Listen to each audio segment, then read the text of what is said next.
আপনি এখন নতুন দুইটা ফোন না, নতুন একটা ফোন আনতে পারবেন। নতুন আমি যে দুইটা আমার ফোন দুইটা আমার আইন অনুযায়ী আমার দুইটা ফোন তো আমার দিয়ে দিবে। আমার পুরান ফোন আমি রেখে দিতে চাইছিলাম, ভাঙা ফোন। না না, আপনার তো পুরান ফোন কখনোই তো আপনার এলাও হবে না, কারণ আইন। এই ভিডিওটা দেখার পর মাথা একদম ঠিক নেই কোনোভাবে, বিশ্বাস করেন মাথা একবার কোনোভাবে ঠিক নেই। আমি জানি না আমার সাথে কার কার মাথা উলে যাবে। এই ভাইয়ের 3টা মোবাইল নিয়ে গেছে, একটা হলো তার ইউজ করা মোবাইল আর 2টা হলো নিউ আইফোন। তার নিউ আইফোন থেকে একটা রাইখা দিয়েছে আর ইউজ করা মোবাইলটা ছেড়ে দিয়েছে। সে বলেছিল যে আপনি আমার ইউজ করা মোবাইল রেখে দেন, আমাকে দুইটা যে নতুন আইফোন আছে 2টা ছেড়ে দেন। তারা সেটা মানে নাই, তারা তার ইউজ করে একটা মোবাইল ছেড়ে দিয়েছে, নতুন একটা আইফোন ছেড়ে দিয়েছে, মানে একটা মোবাইল রেখে দিয়েছে।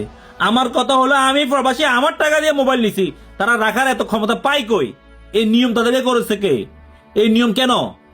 আমি প্রবাসী, আমার প্রবাসীর জন্য এই নিয়ম কেন?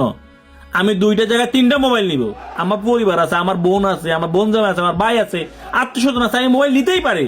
আমি কি দালাল? আমাকে দেখে কি দালাল মনে হয়? প্রবাসীরা কি দালাল?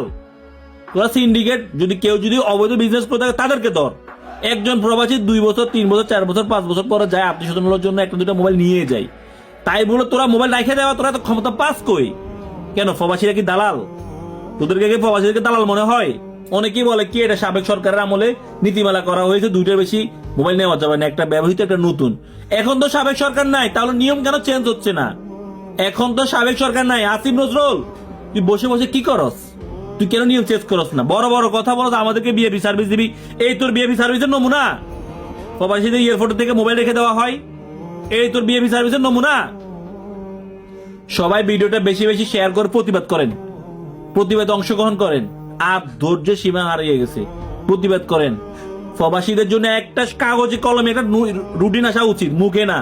আমরা মুখে রুটিন চাই না, কাগজে কলমে আমাদের জন্য নীতিমালা প্রয়োগ করা হোক। আমরা কি নিতে পারবো না পারবো, আমাদের জন্য নীতিমালা প্রয়োগ করা হোক। এটা দেখার পর যদি সন্তুষ্ট হই তাহলে বৈধ সেরার টাকা ফাটাবো, আর নয়তো হুন্ডিতে ফাটাবো। তোকে বাপের কি হুন্ডিতে ফাটাবো? আমি আমার পরিবার যেমন যারা চালামো।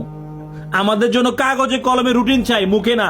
মুখে অনেক শুনছি, কাগজে কলমে রুটিন চাই। কারা কারা একমত আছেন কমেন্ট করতে ভুলবেন না, আর ভিডিওটা শেয়ার করে দিবেন। রিকোয়েস্ট রইল, প্রতিবাদ করেন।